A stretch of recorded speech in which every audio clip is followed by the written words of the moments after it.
morning, everyone. Good morning, everyone. Yeah, thank you. Uh, Not teaching anything new, what we all have tried and tested. I'm just going to say few of the things that we did in KIMS to engage staff. And by the end of the presentation, you will be differing from don't let them go or let them go. Okay? We need to decide whom to let go and whom to stay back or whom to retain. And 15 minutes is too short a time for me to go because I have volumes to talk about staff retention. And one of my previous HR head is sitting right here, Saju, and he will also have to tell so many stories about it. This is some fact and figures about attrition in India, and in 2022, post-COVID, so much have changed. All the cliches, all the stereotype we broke, and these are the facts and figures regarding attrition. 19.5% of attrition in all over India, and highest attrition, it's a universal phenomenon that highest attrition is in nurses and allied staff. And 60% of healthcare workers leave the organization for better opportunities. I quote it as better opportunities because these are the people whom we can try to retain if we are giving much better opportunities in our own organization.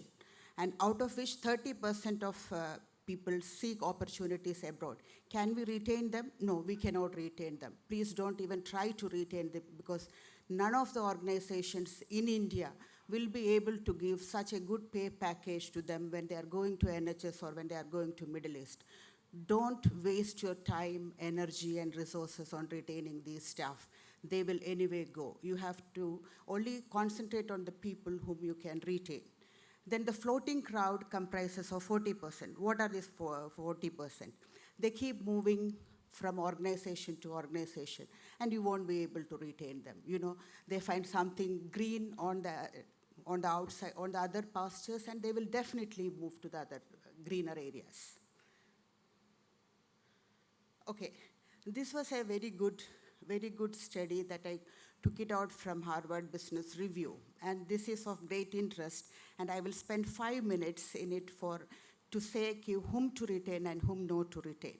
And they found out that we pay like so much of money as like a bonuses or incentives, and we do not look into the smaller benefits that the employees need to have. And they exactly pointed out there are 4 types of people in an organization. One is called as a reluctant stayer, which you need not put your money on. The others are enthusiastic stayers.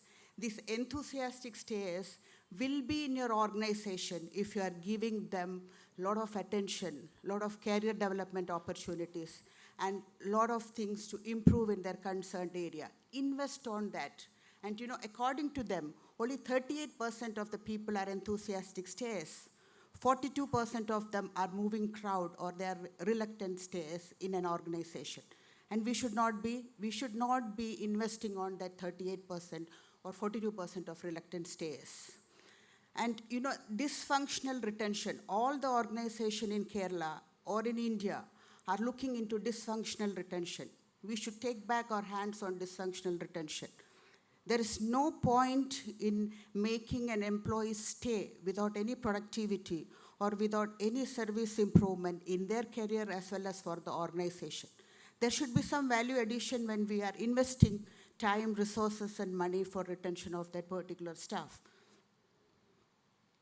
Okay, this is again, what they did was that post-COVID, they had a knee-jerk reaction because people were just leaving the organization. Particularly when it comes to healthcare organization, that was the most hit or blonde hit organization from all the other service industries. And knee-jerk reaction of all the companies was to give heavy incentives saying to stay back, and which did not add any value on the retention in the long run. It did not add any value for retention. And the reluctant stayers will stay back because they got a heavy package, but they were not adding any value to the organization or to the service per se. This 16% were enthusiastic leavers. Enthusiastic leavers in the sense, they will leave. They are leaving happily from the organization. They are getting better opportunities and they are trying to leave. And we cannot retain those people. So how to differentiate between an enthusiastic and a reluctant stayer? It's a very important question for any organization because you have to pin your investment on that enthusiastic stayers only. Okay? So we have so many, in our organization, anywhere we have an NABH or a JCI or an ACHSI, we have so many systems to look into the appraisals, to look into the evaluation, performance evaluation, analysis, 100 pie charts and bar graphs and everything to show the NABH assessors, but is it adding any value? Have you people, any one of the managers, HR sitting over here, gone into and have asked the staff saying that, what is their evaluation of themselves? What is their assessment of themselves? Are they willing to stay in the organization? What it takes for them to stay in the organization? Their self-evaluation of staying put in the organization is very, very important. We all managers sit in our cabin and we assess, there is a 12-point criteria, objective elements given there, and we just assess them saying that, okay, knowledge is good, their attitude is good, communication is perfect, 100% meeting all criteria, but you never go back and ask the staff, what is your requirement to stay put in that? And I'm only talking about the enthusiastic stayers who stay put in the organization. You should have a very good assessment of themselves and what they want to stay in that particular organization should be done. And employee perception of fit, we all look into, okay, is this candidate or is this staff fit for the organization? We as managers, we sit and say that. Ask them, do you find yourself fit to the organization? That is the first thing that you need to do when you are going in the long run, and you want to return in inverted comma the enthusiastic stayers or the staff who belong to the organization, who have a belonging to the organization. There are a lot of unsung heroes in your organization that none of the managers have even heard about. Go find them out. And you have to retain those people in the organization. Okay, this is a very interesting thing. Fat pay packages couldn't make any difference. There are a lot of intangibles that adds value to the organization or to the staff, and you have to let them know. For example, none of us thought that we can work from our home. We can have a flexible working hours till COVID took us aback and said that, okay, we have to survive at any cost. So what did we do? We did not ask any of the staff to come and sit in the office from 9 to 5. We gave them the liberty, freedom to work at home. Even in KIMS, we did that. Did the productivity affect? No, it did not. So you should give them an autonomy. That is the word that we need to catch. We need to give an autonomy to the staff when, where, and how to work. And if it is a good organization, a lot of IT companies started doing it. A lot of companies even are doing like work from home. We don't believe that people will work from home. People do work from home, and COVID is the best example for it. Okay, I start from here, the KIMS way of retention strategies. Here, this is a data that we took from 2022. And you can see that the clinical attrition is more than the non-clinical attrition. And these are our 4 centers, Trivandrum, Kottayam, Kollam, and Al-Shifa. And you can see the attrition, that it is not bothering us so much, but even though there are few areas like the nursing and the paramedical that do hurt us a lot in the long run. Okay, these are few touch points. I am just mentioning the touch points. And we should move from employee satisfaction to employee experience. All the organization talks about patient experience, but none of us talk about staff experience or employee experience. Employee experience has few touch points, and we need to cater on that touch points. I will not say it as hiring. We have to rename hiring to talent acquisition. I'll give a classic example. I, being the GM of quality, when I used to bother Saju and all for staff, then they will, quickly they will give me like few graduates. And it did not fit for my job. Then I also was very stressed. I did not have staff in my department, like BTech or BSc, anyone. Right, Manoj? We used to do that. And we used to get anybody from anywhere. And I used to be like, okay, theek hai. My head count is sufficient. I had 5 manpower. I got 6 manpower. I'm Don't do that. Stop it. Okay? You need to find, it is called not as hiring now, it is talent acquisition. Talent acquisition means you need to find the right person for the right job. Don't be happy. And for the past 5 years, even if my 2 seats are lying vacant in my department, I don't take people who do not fit for that job. A BTech graduate coming in will sit in the office for 6 months. After 6 months, she gets suffocated with the entire environment because she does not understand the ABCD of healthcare or quality either. And then she will go. I should not be crying about attrition if I am not taking the right person. So we should be having people suitable for the job. So when I take now, the first thing I ask my HR team is that, is she MHA? Or at least is she having an MBA in healthcare? It is not because I wanted a jargon attached to it. It is only because I want a person fit for the job and she will at least stay with me for 2 years. You know, it's like marriages these days. An employee will stay in the organization for 2 years or maximum for 5 years. And you should not be expecting any retention above that.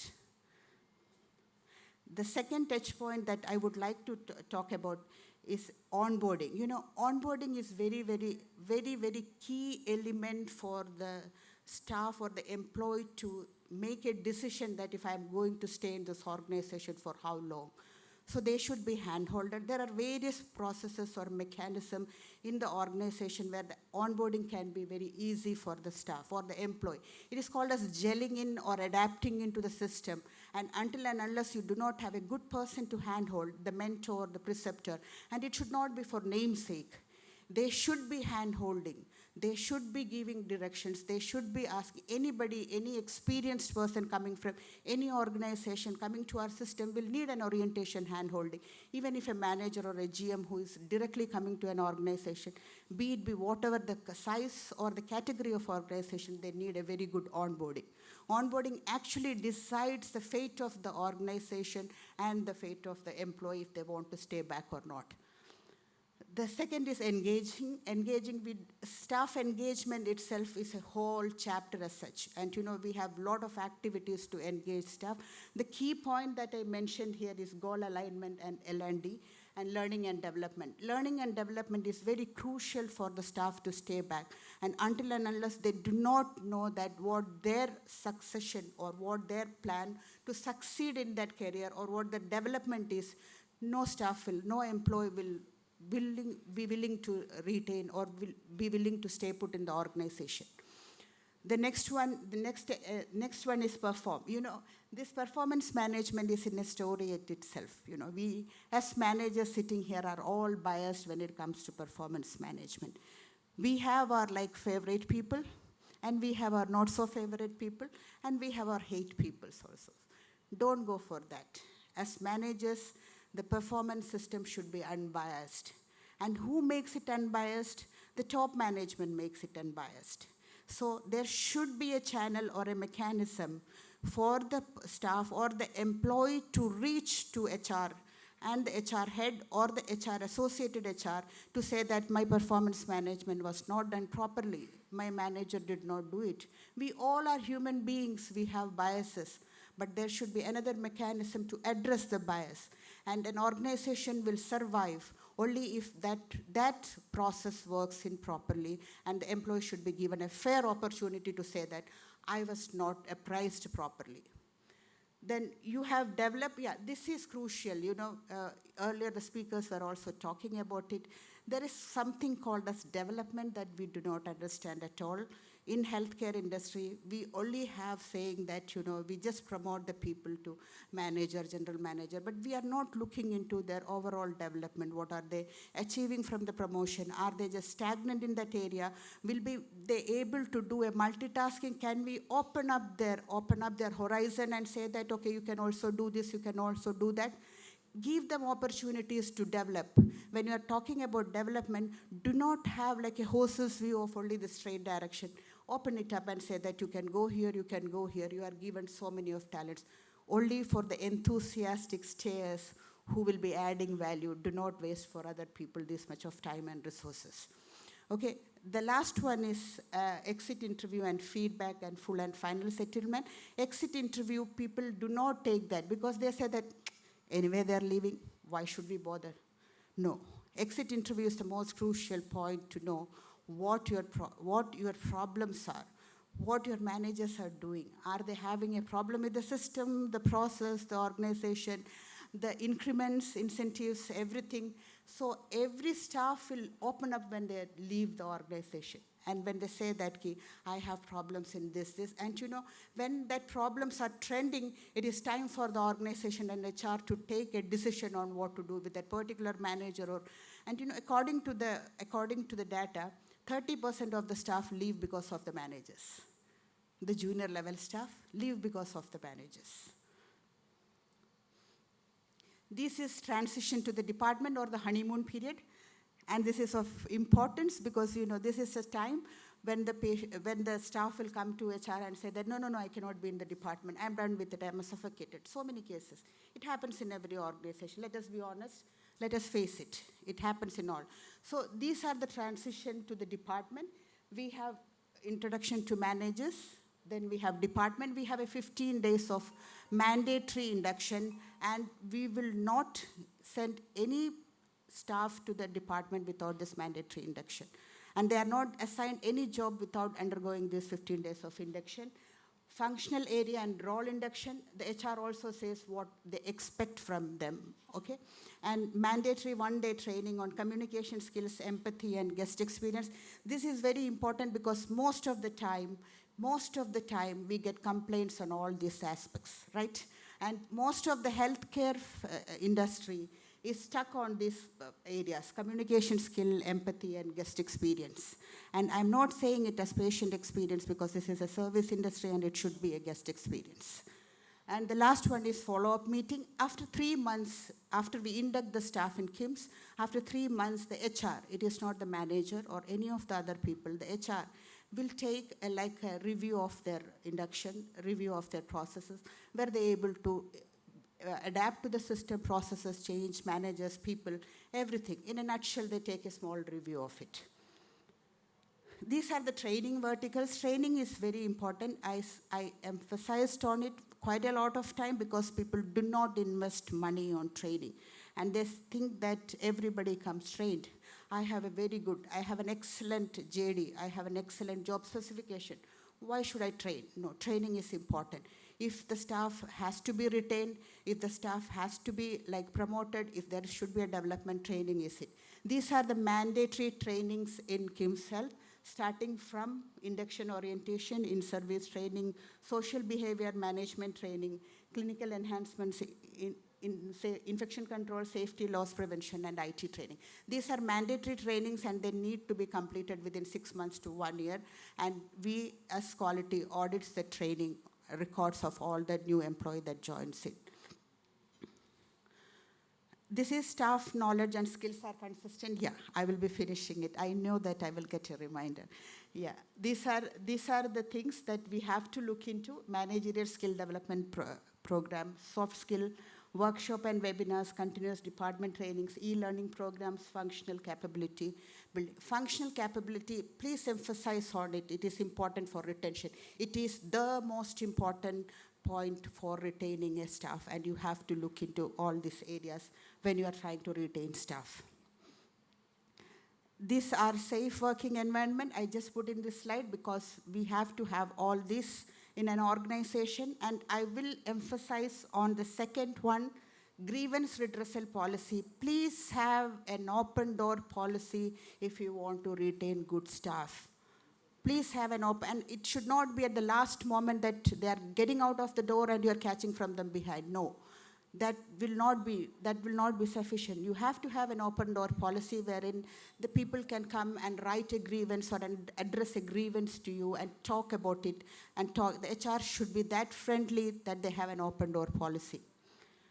That is regarding the dispute resolution, because most of the time people have a problem with the manager and with the supervisor in any organization. I just put in a slide. There are some people, there are some people who will come and say that, madam, there is a problem. It happens to me all the time. They will come and tell, there is a good staff, she's leaving, madam, can you please look into it? Those are whistleblowers. Catch them. And do not target them because they reported a problem. Save them. Because they are the people who will bring problems to you and who will be able to retain people there. Okay. This is ensuring, these are the things that we should look into while we are trying to retain people. Okay, equal opportunity provided to all candidates. Don't be biased. You will not be able to retain people. That is the first thing that you need to do in the organization. Selection based on merit and capability. There are a lot of, in Kerala, ministers, people calling, panchayat members, village officers calling, and your candidate, can you please accommodate it? No. Say that, no. Our policy does not allow if she does not or he does not meet the criteria. Okay? The next is career growth and recognition for performing. I told rewards, we just forget about it. We have to give rewards. We have to recognize, we have to accept, we have to give, say that tap at the back will do wonders. You did a good job. Don't give them money, but tell them that they're doing good. And then compliance with labor laws, policies and protocols available in internet, which everybody can access it and say that it is that. With this, I come to the end of the session, and I would like to thank the organizers who gave me the opportunity to speak on it, and have a nice day.